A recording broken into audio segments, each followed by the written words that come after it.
Mau lagi contoh tidak masuk akal tapi terjadi? Hah? Ada profesor dianulir profesornya,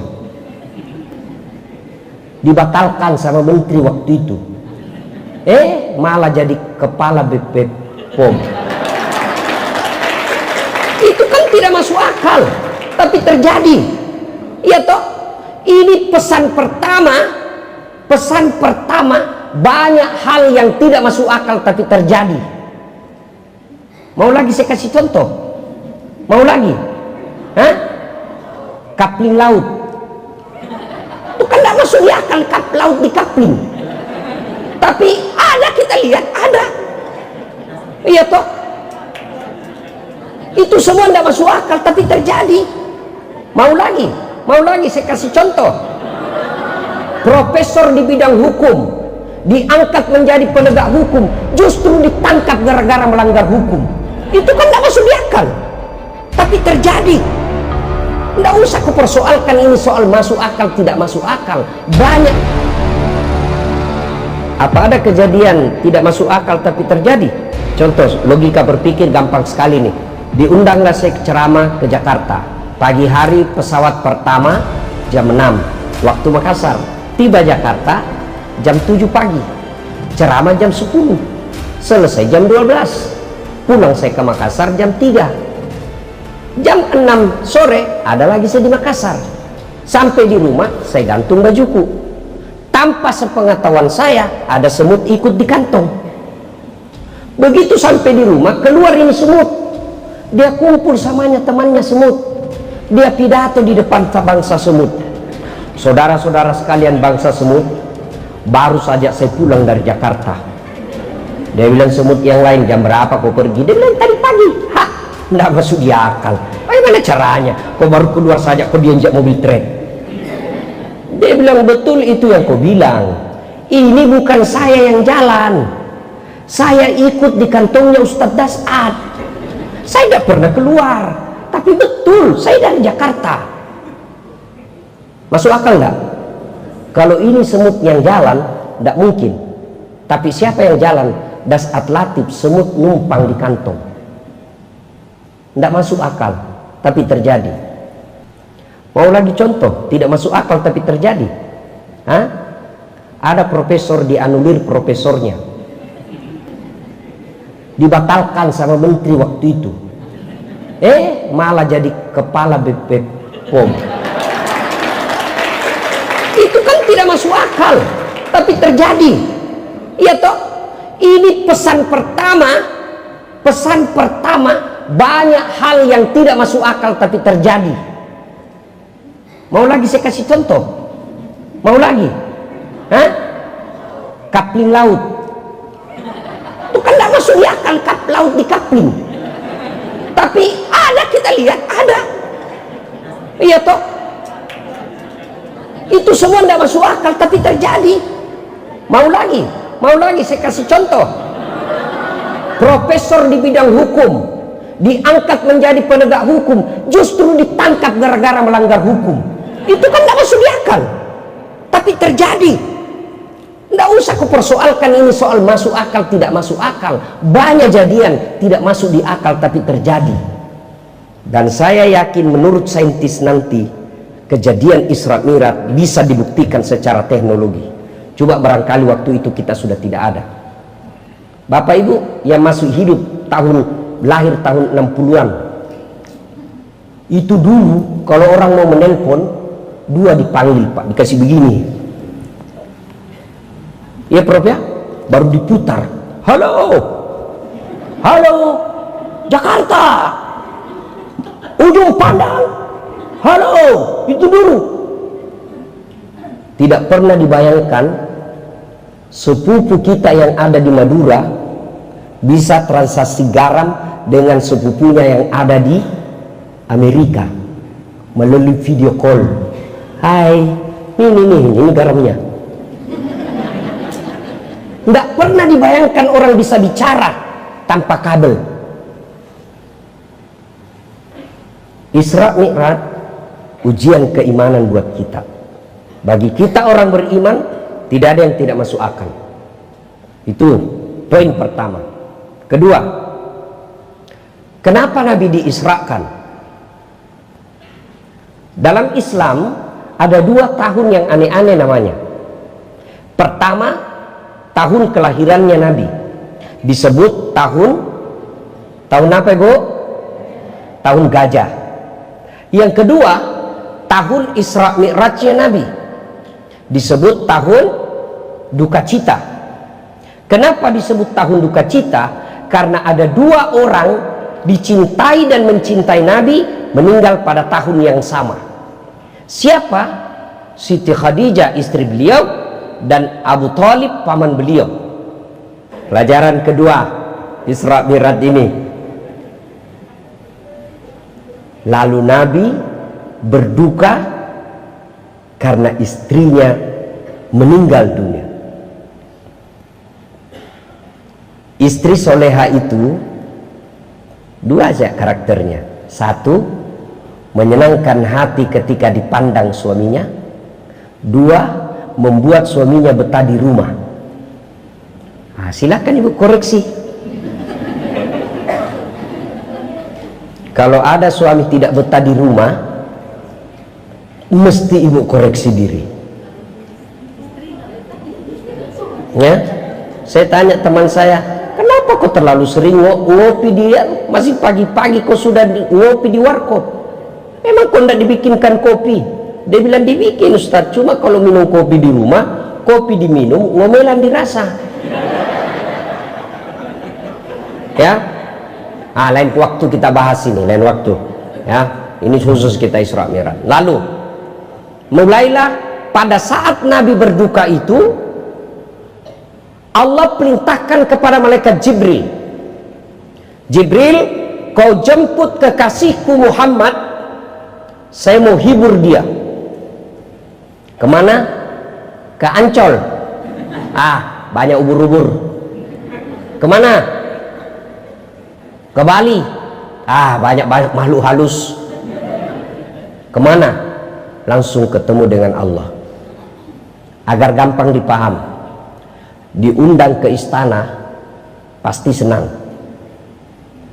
tapi yang jauh lebih menyenangkan ketemu pemilik istana, presiden. Ini diundang oleh Allah, suatu kemuliaan. Berdialog dengan Allah pasti jauh lebih mulia. Ibu, bayangkan kalau tiba-tiba dapat WhatsApp dari Bapak Prabowo dengan hormat mengundang Ibu makan malam. Saya yakin itu WhatsApp diumumkan satu kantor. Prabowo,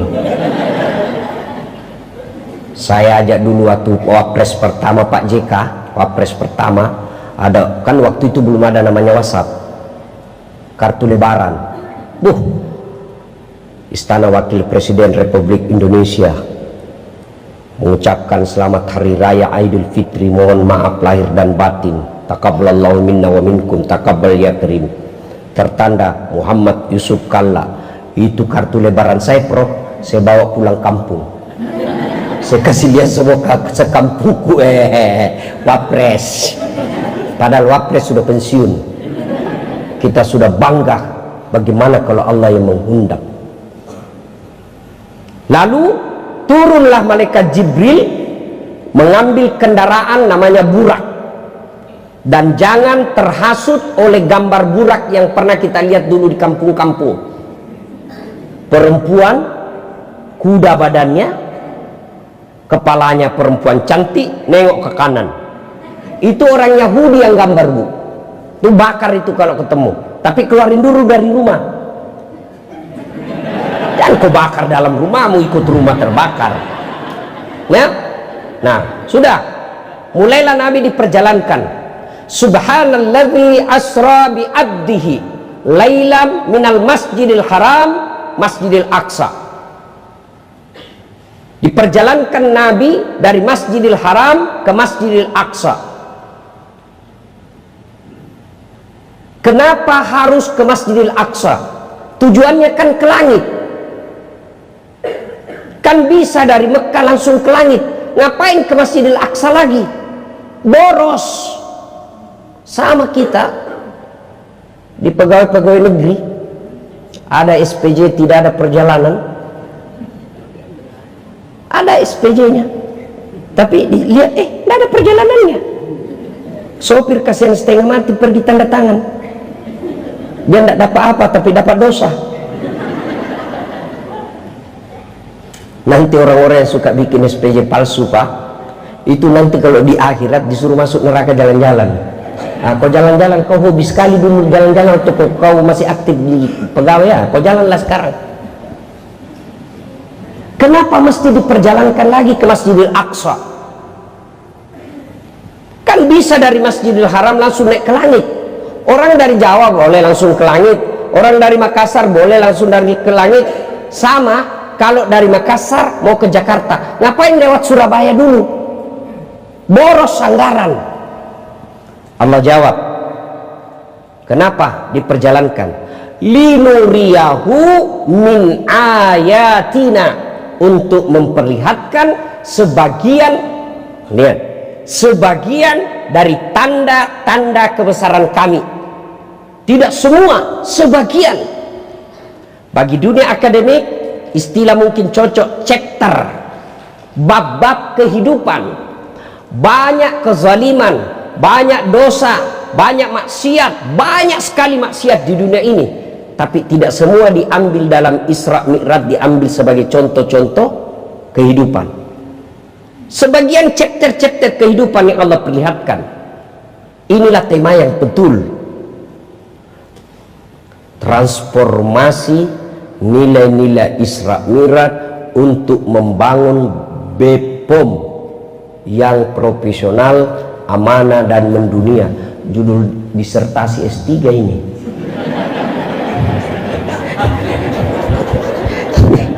Beginilah kalau profesor jadi bos. Nah, transformasi makna sesungguhnya bagaimana ini chapter-chapter kehidupan dilihat di BPOM. BPOM. Kenapa saya selalu bilang BPOM? Ini juga mulutku ini salah-salah ngucap terus. BPOM.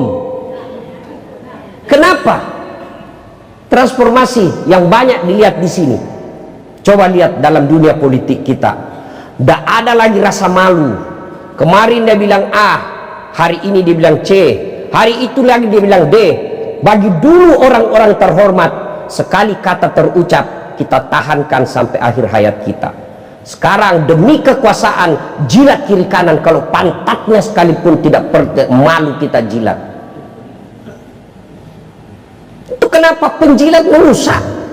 Kalau orang diangkat pejabat karena menjilat, kasihan orang yang dokter ke luar negeri, punya kompetensi, punya keahlian, memperbaiki negaranya, tersingkir karena dia tidak punya mental penjilat.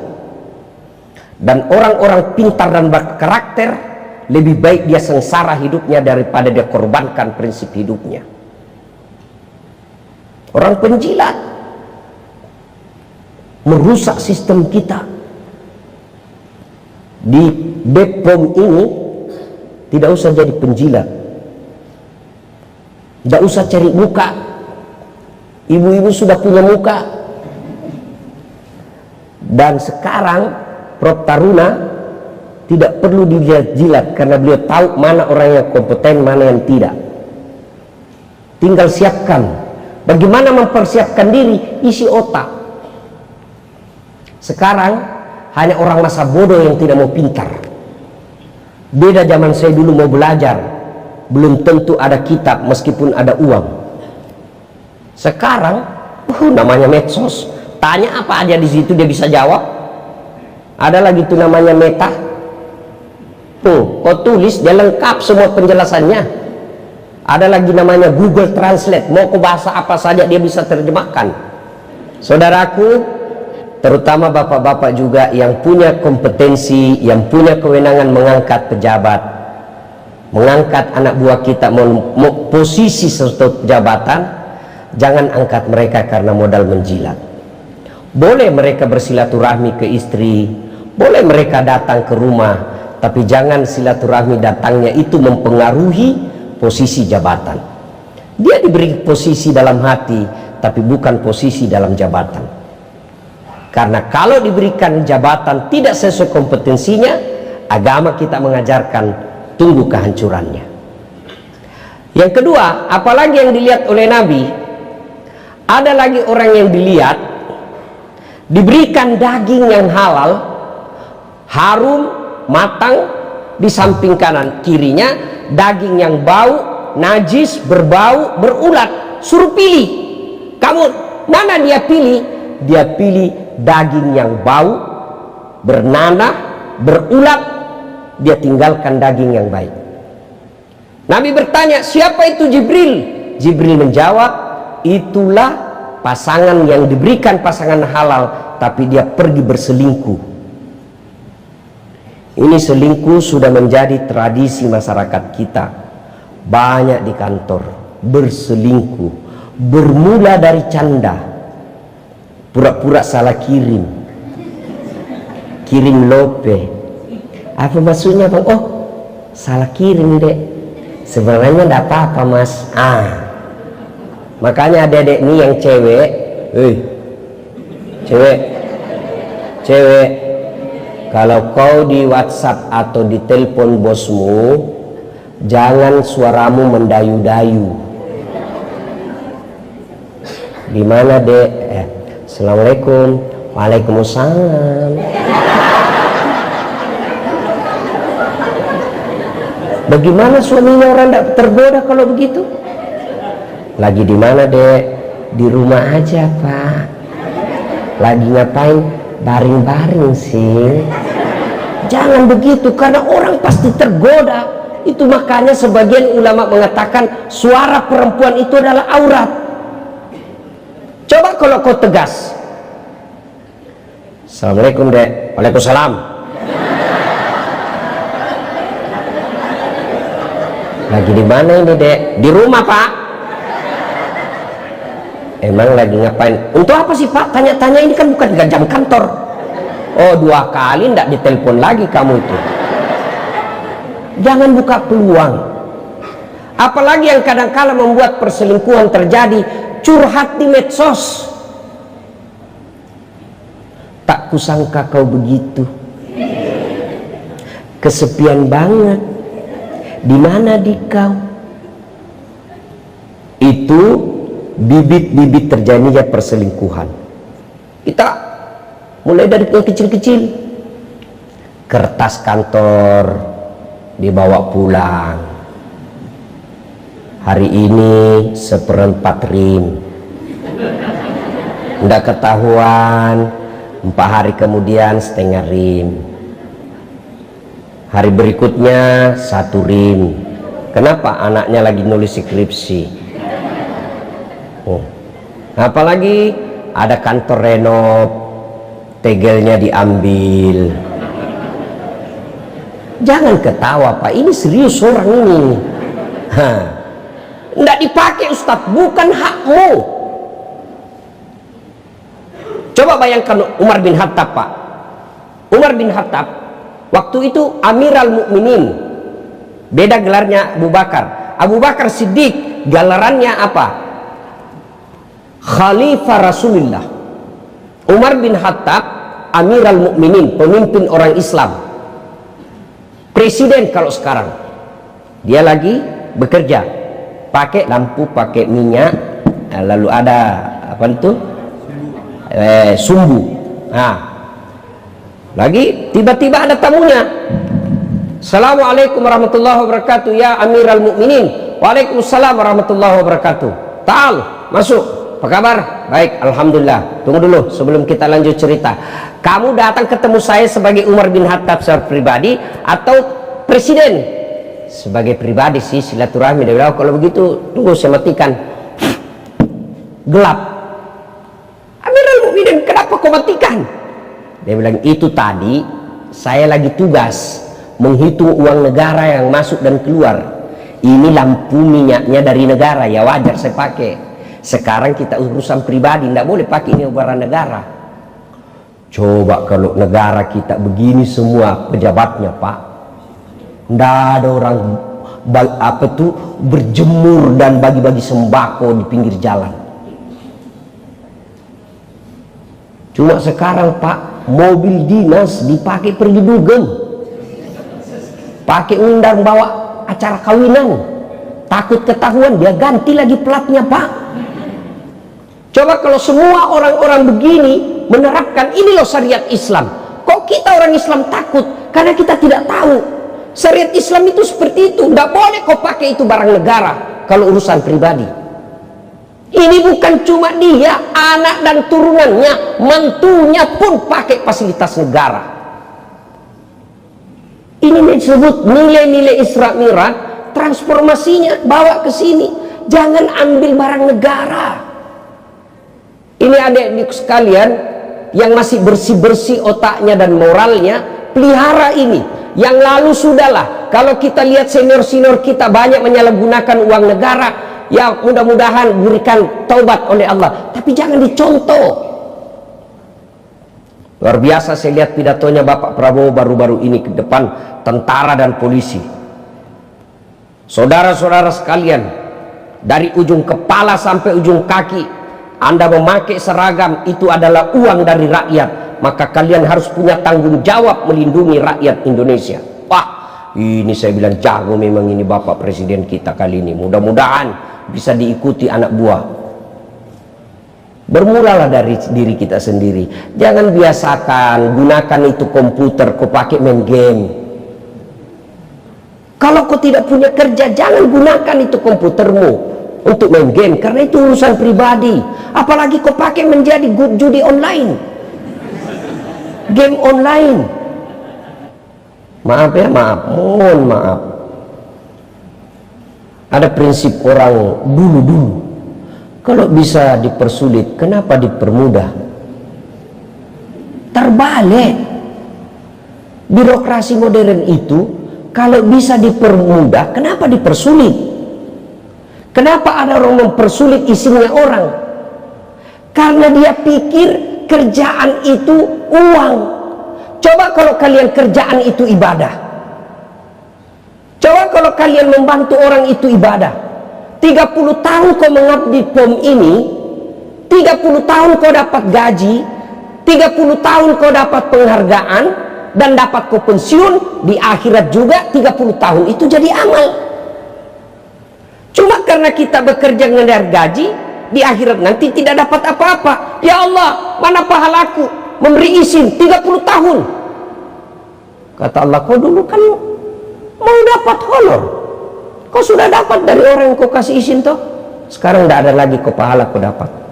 Itulah makna dari setiap kita sholat, ada ikrar, inna sholati wa nusuki wa mahyaya wa mamati lillahi rabbil alamin.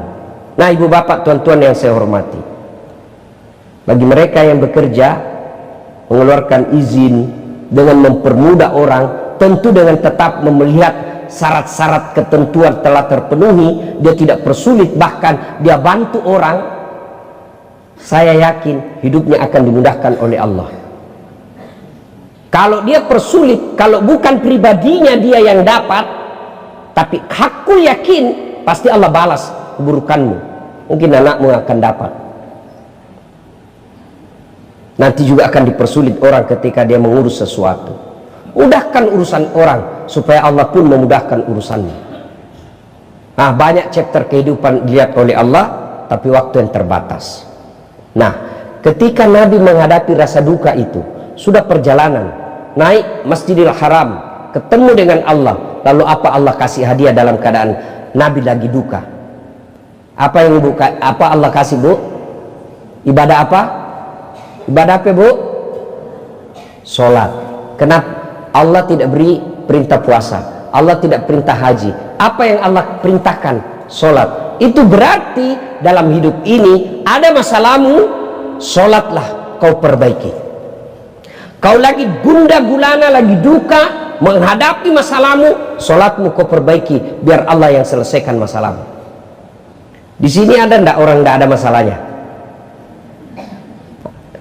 Ada kira-kira di dalam ruangan ini ndak ada masalahnya? Ada? Aduh, muka-muka bunuh masalah juga saya lihat kita ini semua, Pak. Mana ada orang ndak ada masalahnya, Pak? Ini Bapak yang menceramah, Bapak pikir ndak ada masalah saya, Pak?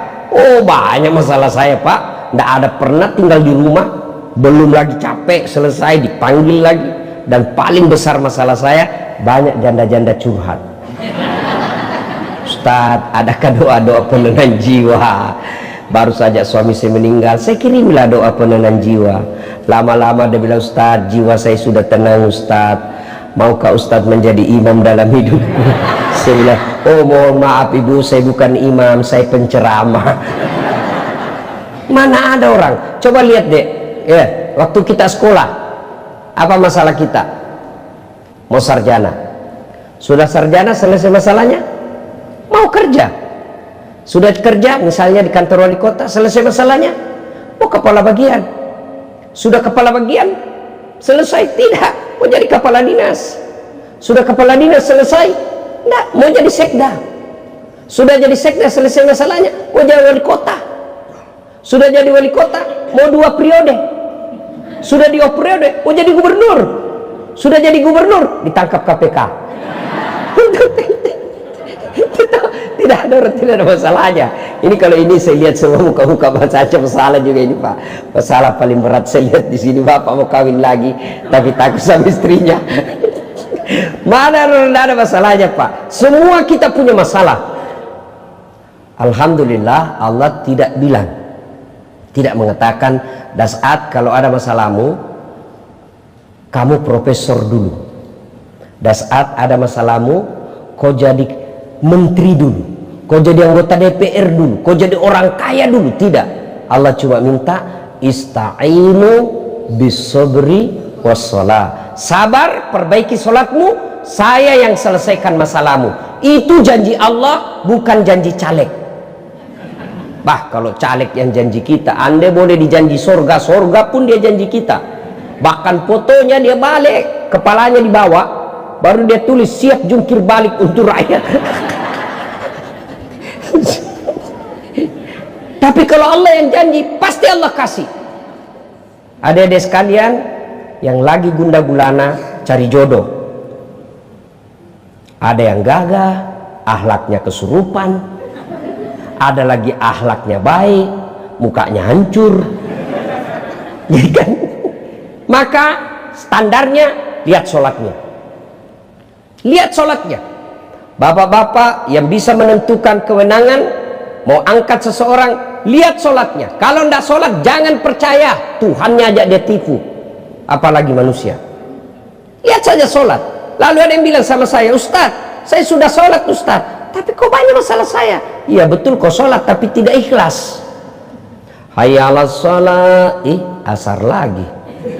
Kayaknya baru selesai kita duhur, aku tidak ikhlas. Saya sholat Ustaz, betul kau sholat tapi main-main.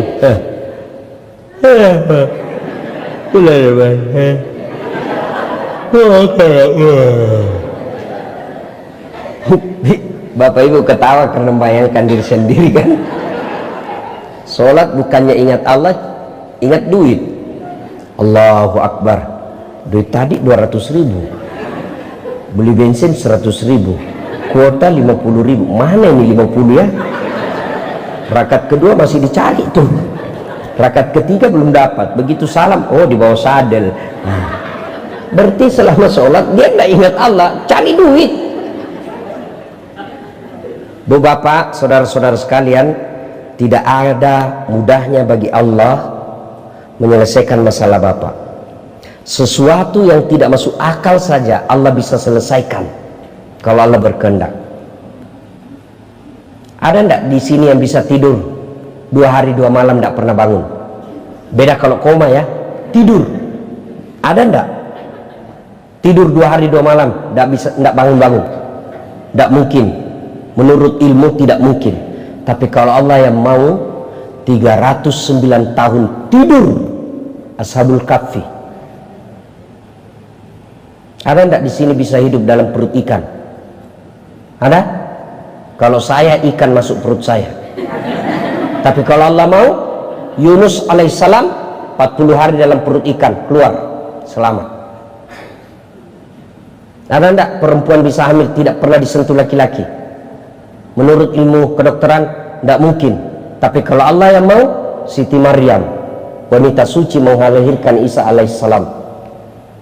Cuma sekarang banyak perempuan mau sayangin Siti Maryam. Hamil dari suaminya, beleng-beleng. Ayo, kalau Allah berkehendak, gampang bagi Allah. Kalian mau jadi kepala badan, gampang bagi Allah. Allah cuma minta kamu sholat. Saya sudah sholat Ustaz, yang saya minta Allah tidak kasih. Allah tahu tidak mampu kau pikul itu apa yang kamu minta. Contoh, saya minta hari ini, ya Allah berikan saya private jet, pesawat pribadi. Tiba-tiba besok Allah kabulkan. Tentu saya bingung, mau parkir di mana, biaya apturnya, pramugarinya, pilotnya. Tentu anak kau saat penghasilanmu paling 5-10 juta satu bulan. Karena kalau saya kasih kamu, saya bebani hidupmu namanya. Saya tidak mau membebani di luar kemampuanmu. Perbaiki aja salat, nggak usah cari muka, nggak usah korupsi. Allah kasih kamu yang terbaik. Ada orang Ustaz tidak pernah sholat tapi baik hidupnya, itu istidraj namanya. Yang kamu lihat dari mana? Ini Ustaz bagus rumahnya, itu yang kamu lihat. Yang kau tidak lihat, anaknya kurang ajar. Perempuan pulang larut malam jam 2 dini hari lompat pagar. Saudaraku, makna terpenting dari Isra Mi'raj, ujian keimanan. Yang kedua, semua punya masalah, selesaikan dengan perbaiki sholat. Tak banyak cerita, tidak ada guna pulang pengajian ini kalau masih ada di antara kita pulang masih tidak menunaikan sholat dengan baik. Ada yang bilang, kenapa kau belum sholat? Ustaz, saya masih tukang gosip. Kalau sudah gosip tidak sholat, menang berdiri dosa 2-0. Kenapa kau belum sholat? Saya masih judi online. Kau sudah judi online. Kau tidak sholat, judi online lagi 2-0. Kalau kau judi online, sholat satu sama. Mana bagus satu sama 2-0? Tentu bagus 0-2. Tidak judi, sholat lagi. Ya, wala talbisul haqqa bil batil. Allah tidak campurkan antara hak dan batil. Sholatmu sholat, sholatmu sholat, dosamu dosa. Tapi kalau kau sudah tidak sholat, semua amal-amalmu tidak ada gunanya. Yang pertama kali nanti ditanya ketika Bapak masuk di kubur adalah sholat. Ketika sholat baik, amalmu yang lain baru diperiksa. Ketika sholatnya tidak beres, kata Allah, hapus semua kebaikannya. Tidak ada gunanya. Ibu bapak, kalau bapak ditugaskan ke satu daerah tidak senang, ada pilihan tidak? Bapak ditugaskan ke wilayah yang bapak tidak senang, ada pilihan? Ada pilihan pak? Ada. Apa? Pensiun dini. Selesai. Ibu-ibu punya suami yang tidak bagus, ada pilihan? Ada. Pulangkan saja aku pada ibuku atau ayahku. Cerai, selesai. Bapak-bapak punya istri cerewet, malas masak, kuat makan, ada pilihan? Ada. Bapak malah 2 pilihannya, tambah atau ganti. Iya toh? Iya. Bapak pergi merantau ke Sulawesi, di Sulawesi tidak ada nyamannya, ada pilihan? Ada. Balik lagi ke Jawa, mangan orang mangan yang penting ngumpul. Selesai. Menderita di dunia masih ada pilihannya. Tapi kalau bapak ibu masuk kubur, ada pilihan? Ada pilihan? Enggak enak di kubur. Wih, ada malaikat, keluar dulu. Oh, bapak keluar lagi, pirang satu dunia pak.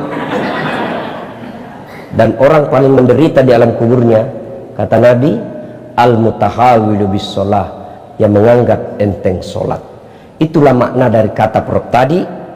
Penting ini sholat, sehingga tempat penerimaannya pun penting, cara penerimaannya pun penting. Ketika Allah perintah puasa, ayat saja turun. Allah perintah haji, ayat saja turun. Allah perintah zakat, ayat saja turun. Tapi ketika perintah sholat, tidak hanya ayat yang turun, tapi Muhammad SAW diundang datang menghadap kepada Allah. Kenapa? Menerima perintah yang sangat penting. Ketika ada perintah dari Pak Prof kepada seluruh jajaran Sulawesi Selatan, himbauan saja sifatnya, cukup di WhatsApp kepala di daerah-daerah masing-masing. Tapi kalau itu surat penting, tidak boleh di WhatsApp. Pejabat daerah datang menghadap ke kantor pusat untuk terima surat penting ini. Sholat begitu pentingnya, sehingga cara penerimaannya pun spesial. Maka merugi orang-orang yang setengah mati cari uang lalu dia tinggalkan sholat. Sepanjang jalan tadi dari sini, dari hotel ke sini, saya bilang memang luar biasa hidupnya orang Jakarta. Kadangkala dia tinggalkan rumahnya, sudah sholat subuh dia keluar, pulang jam 8 atau jam 9 malam, lalu sayangnya dia tinggalkan sholatnya. Begitu tiap hari, 1 minggu lagi, 1 bulan, tahun baru lagi, tahu-taunya pensiun, tahu-taunya masuk rumah sakit, tahu-taunya sudah innalillahi